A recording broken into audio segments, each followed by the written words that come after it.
Relatos de Juan Paredes Plata.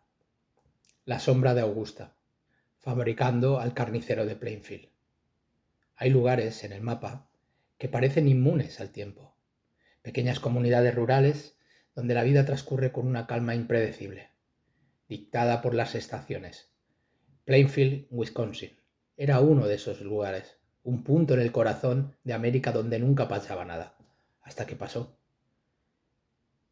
Acto 1. La matriz del mal, Augusta Hain. La ferretería de Warden. La mañana del 16 de noviembre de 1957, el silencio en Plainfield era más denso de lo habitual. La mayoría de los hombres del pueblo estaban en los bosques. Era el primer día de la temporada de caza de ciervos. La ferretería local, regentada por Bernice Warden, una viuda de 58 años, apenas tuvo clientes. Al caer la tarde, el hijo de Bernie, Frank Warden, que además era ayudante del sheriff, entró en la tienda. La encontró vacía. La caja registradora estaba abierta y en el suelo de madera había un rastro de sangre que se perdía hacia la puerta trasera. Bernie había desaparecido. Solo había una pista: el último recibo, una venta modesta de un galón de anticongelante. El nombre del cliente era Edward Hain, un hombre solitario y extraño que vivía en una granja aislada a las afueras. Para los agentes era solo el primer sospechoso en un caso de desaparición. No podían imaginar que estaban a punto de abrir una puerta a un horror que redefiniría la naturaleza del mal en América. Porque para entender el infierno que estaban a punto de descubrir, primero hay que entender a la mujer que lo construyó. Su nombre era Augusta, la profeta del aislamiento. Augusta Wilhelm Hain, nacida en 1878, era una mujer forjada en el fanatismo. Devota, luterana, veía el mundo como un pozo de pecado y depravación.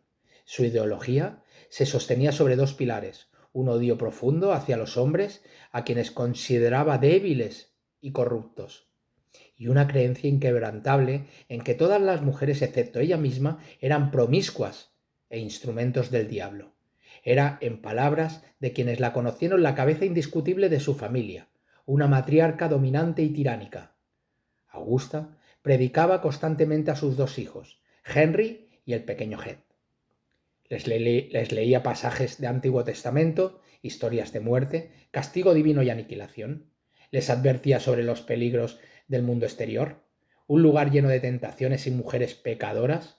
Esta visión del mundo no era solo una creencia, era una estrategia.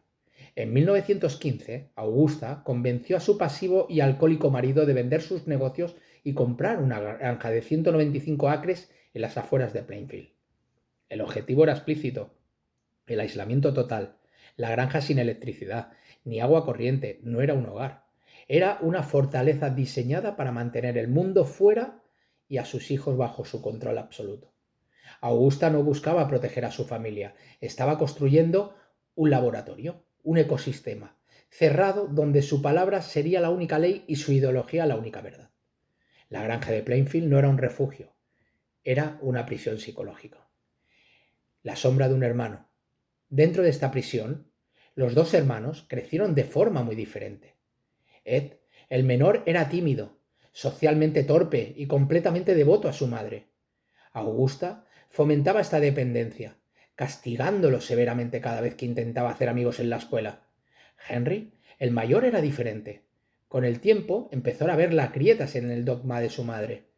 Henry comenzó a desafiar la autoridad de Augusta, cuestionaba su tiranía, se atrevía a hablar mal de ella en presencia de Ed, e incluso empezó a salir con una mujer divorciada, planeando abandonar incluso la granja. Para Ed, cuya identidad estaba completamente fusionada con la de su madre, las críticas de Henry no eran una simple opinión, era una blasfemia. Henry intentaba liberar a su hermano, le decía que su madre era mala y una bruja, que debía rebelarse y conocer chicas. Henry no era solo un hermano rebelde, era un hereje en el culto de Augusta. Su desafío representaba una amenaza existencial para la simbiosis tóxica entre madre e hijo. La batalla entre los hermanos no era una simple disputa familiar, sino una lucha ideológica por el alma de Ed. Henry representaba el mundo exterior, la normalidad, todo aquello que Augusta había pasado décadas tratando de erradicar. Aquello, el fuego purificador. El 16 de mayo de 1944, esa lucha llegó a un final abrupto y misterioso. Ed y Henry estaban quemando vegetación en una zona pantanosa de la propiedad, cuando, según la versión de Ed, el fuego se descontroló. Al anochecer, el fuego se había extinguido, pero Henry no aparecía. Ed corrió a dar la alarma. Cuando llegaron los agentes se encontraron con una situación extraña, a pesar de la oscuridad y la confusión del incendio. Ed fue capaz de guiarlos directamente al lugar donde yacía el cuerpo sin vida de su hermano. La escena era aún más sospechosa. El cuerpo de Henry no tenía quemaduras. La causa oficial de la muerte se dictaminó como asfixia por el humo. Pero había un detalle que la investigación superficial ignoró. Henry tenía hematomas en la cabeza. No se realizó ninguna autopsia. El caso se cerró como un trágico accidente. Analizada en retrospectiva, la muerte de Henry Hain es el evento fundacional de la violencia de Head. Tenía un motivo claro: eliminar la única amenaza para su mundo perfecto con Augusta. Tenía una coartada conveniente: la confusión del incendio, y dejó evidencia física que fue ignorada. Este no fue el acto de un asesino sádico, fue el acto de un devoto eliminando a una infiel para preservar la pureza de su santuario. Fue el primer asesinato de Hain. Se convirtió en el horror de Plainfield. 13 años después de la muerte de Henry, la policía de Wisconsin volvió a la granja Hain. Esta vez buscaba a Bernice Worden. El sheriff Skley y sus hombres entraron en la propiedad esperando a encontrar a un sospechoso. Encontraron un museo de locura. La casa estaba en un estado de abandono indescriptible, un desorden caótico y sucio que apestaba a descomposición. Pero el verdadero horror no estaba en la casa principal, sino en un cobertizo anexo. Allí, colgado de los tobillos, por un gancho de carne, estaba el cuerpo de Bernice Worden. Estaba decapitado. El torso había sido abierto y eviscerado, como un ciervo recién cazado. Había sido asesinada con un disparo de un rifle del calibre 22, y las mutilaciones se realizaron después de su muerte. La visión fue tan monstruosa que el sheriff Skley, un veterano de la ley, quedó profundamente traumatizado. Murió de un fallo cardíaco un año después, a los 43 años, antes de poder testificar en el juicio de Hain. La comparación con un ciervo fue escalofriante, reveladora. Para Ed Hain, en su completa disociación de la realidad, en el acto de matar y procesar un cuerpo humano se había fusionado con las rutinas de la vida en la granja. Era una tarea más. Anatomía de una obsesión. Dentro de la casa, el horror adoptó una forma más extraña, más metódica. Los agentes descubrieron que varias habitaciones, el salón y el dormitorio de Augusto, estaban tapiadas. Al abrirlas, las encontraron intactas, conservadas como un santuario macabro, desde el día de su muerte en 1945. Era un altar a su memoria. El resto de la casa era el taller de su locura. Lo que la policía encontró a continuación desafiaba toda la lógica: una colección de artefactos fabricados con restos humanos. Cráneos convertidos en cuencos para la sopa, una papelera y fundas para sillas hechas de piel humana curtida, pantallas de lámparas, un cinturón hecho de pezones, más máscaras hechas con los rostros de mujeres muertas. Y la pieza central de su colección: un traje completo de mujer, con pechos y polainas, confeccionado meticulosamente con la piel de varios cadáveres. Estos objetos no eran trofeos, como los que guardaban otros asesinos para revivir sus crímenes. Eran herramientas funcionales dentro de la fantasía psicótica de Hain. El traje de piel no era para recordar a una víctima, era para encarnar a su madre, o reencarnar a su madre. Los cuencos del cráneo no eran para exhibir un trofeo, eran para comer. Hain no estaba conmemorando la muerte, estaba intentando, de la forma más literal y grotesca posible, construir una nueva vida a partir de los muertos. La casa de los horrores era un mapa tridimensional de su psique fracturada. El santuario de Augusta era su memoria idealizada. El resto de la casa era el laboratorio donde intentaba resucitarla, o más bien fusionarse con ella. El fantasma de Augusta. Cuando Ed Hain fue arrestado, confesó tranquilamente sus actos. El mundo, a través de la prensa sensacionalista, lo bautizó como el carnicero de Plainfield, un monstruo sediento de sangre, un asesino en serie, pero la verdad, como siempre, era mucho más compleja y perturbadora. Primero hay que desmontar el mito. Ed Hain no fue asesino en serie político. La investigación forense y sus propias confusiones solo pusieron confirmar 2 asesinatos, el de Bernie Worden en 1957 y el de Mary Hogan, la dueña de una taberna local desaparecida en 1954, cuyo rostro fue encontrado convertido en una máscara en la granja. Ambas mujeres eran de mediana edad y se parecían en la mente de Hein a su difunta madre. La actividad criminal principal de Hein no era el asesinato, sino la profanación de tumbas. Durante años visitó los cementerios locales por la noche, guiado por los obituarios de los periódicos.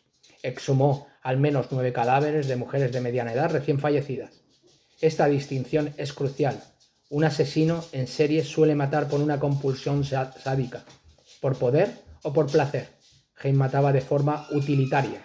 Su compulsión no era matar, sino adquirir material. Los asesinatos ocurrieron cuando la profanación no era suficiente, o cuando se presentó una oportunidad con mujeres que encajaban en su patrón. No buscaba el acto de matar, buscaba el resultado, los cuerpos que necesitaba para su proyecto de reconstrucción.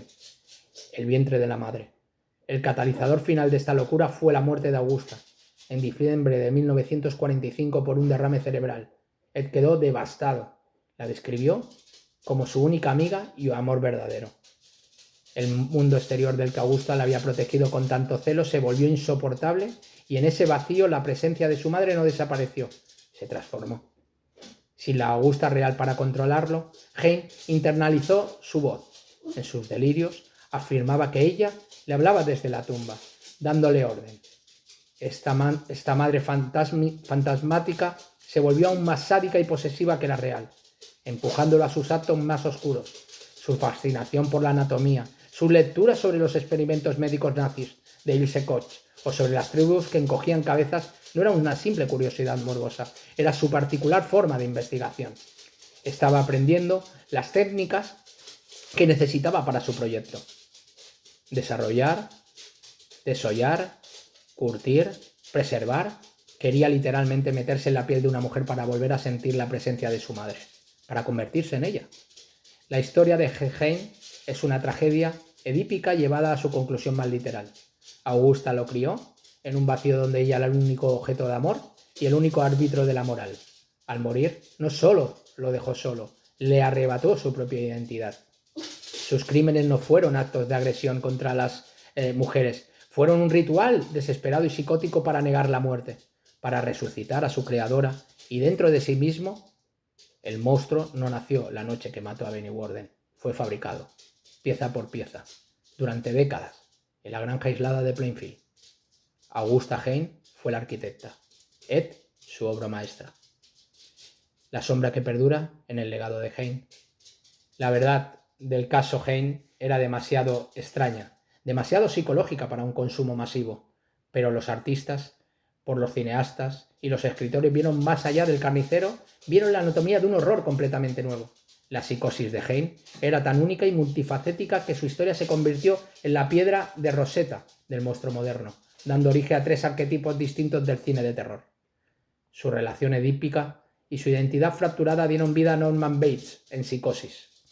Su casa de los horrores y sus máscaras de piel humana inspiraron a la Leatherface en La Matanza de Texas. Y su proyecto más personal, el deseo de transformarse creando en un traje de mujer, fue la semilla de Buffalo Bill en El silencio de los corderos. El legado de Ed Hein demuestra que la verdad psicológica puede ser infinitamente más aterradora que la ficción. No fue la cantidad de sus víctimas lo que le hizo infame, sino la naturaleza de su locura. Nos obligó a mirar, no a monstruos de tierras lejanas, sino al horror que puede gestarse en el silencio de una granja, en la mente de un chico de mamá. La tumba de Plainfield. Ed Hein nunca fue a prisión, declarado legalmente demente, y pasó el resto de su vida en instituciones psiquiátricas. Murió de cáncer en 1984. Su casa, la fábrica de su locura, ardió hasta los cimientos en un incendio provocado poco después de su arresto, como si el propio pueblo quisiera purgar su memoria de la tierra. Hoy, en el tranquilo cementerio de Plainfield, 3 lápidas marcan el final de esta historia. Augusta, Henry y Ed, la familia Hein, reunida en la muerte como nunca pudieron estarlo sanamente en su vida.